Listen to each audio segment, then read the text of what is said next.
we're joined now by the former Foreign Secretary and Deputy Labour leader, Dame Margaret Beckett. Thank you very much for being with us.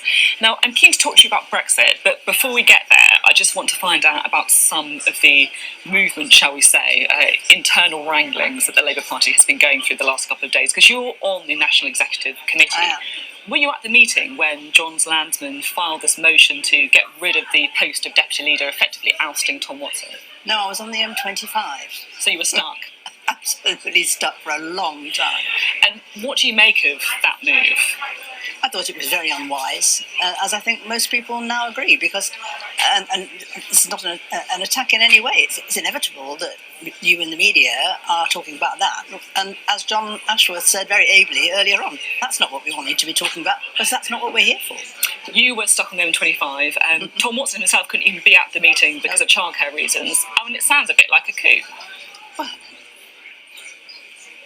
no, I think it was just one of those things. It seemed to John like a good idea, so he suggested it. Do you think it's credible that Jeremy Corbyn didn't know what was happening?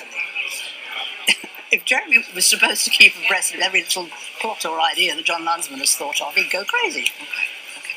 Well, let's move on to Brexit, shall we? Labour's current position on Brexit is to try and win a general election, obviously, to try and renegotiate a Brexit deal and then have a second referendum with Remain and Leave on the ballot paper.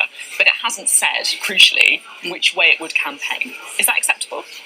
Well, that's one of the things that we're going to have to thrash out, and there isn't any doubt there'll be different points of view. I think it's entirely understandable. Whichever side of the discussion, the argument you come down on, everybody's really worried about what's happening in their constituencies, what could happen in their constituencies, depending on how things go, and really sincere in wanting to get the best way through. And I think Jeremy's been quite smart, actually, in concentrating on trying to bring people together and to keep people together. There may come a point when we have to make more of a choice. And that's exactly view? The kind of thing. What's your view? My view, I'm afraid, is very clear.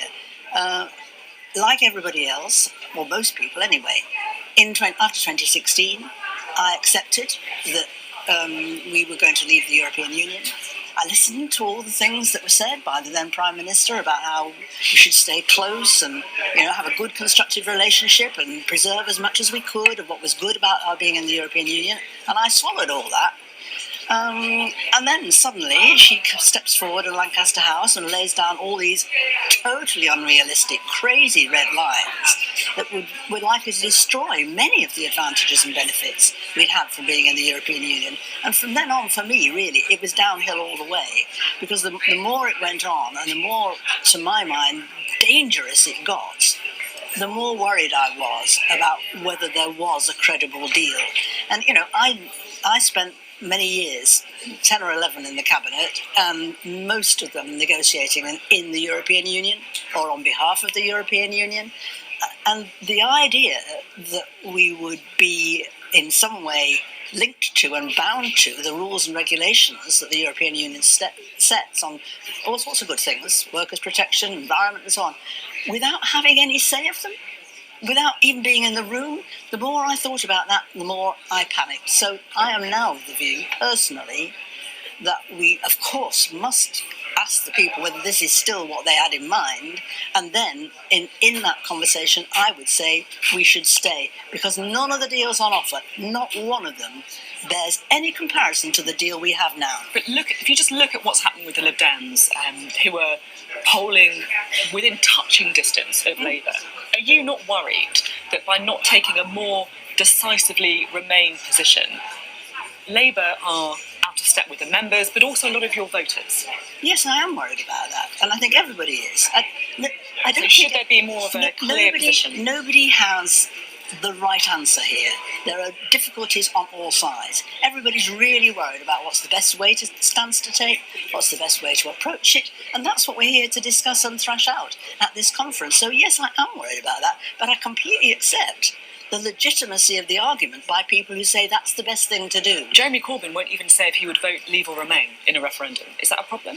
Well, if you're trying to say, as he is, let's not close the door for people, irrespective of their point of view, then you're bound to end up saying, well, hang on a minute, we don't have to decide that yet. But whether that would work, whether it is credible, whether the electorate would accept it, that's exactly the sort of thing we're trying to thrash out this week. Now, you were first elected to Parliament in 1974. That means you have seen Harold Wilson, Tony Blair, Labour's two big election winners in action.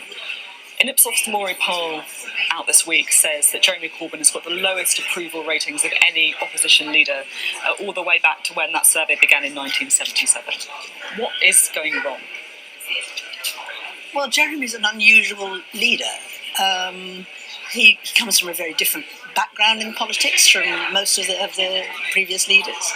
And he has had, I think, and I know this is a complaint and this is the water we swim in, but he has had, I think, an unusually and continually harsh treatment by some elements in the news media, and obviously that doesn't help. Is the Brexit position part of the problem as well?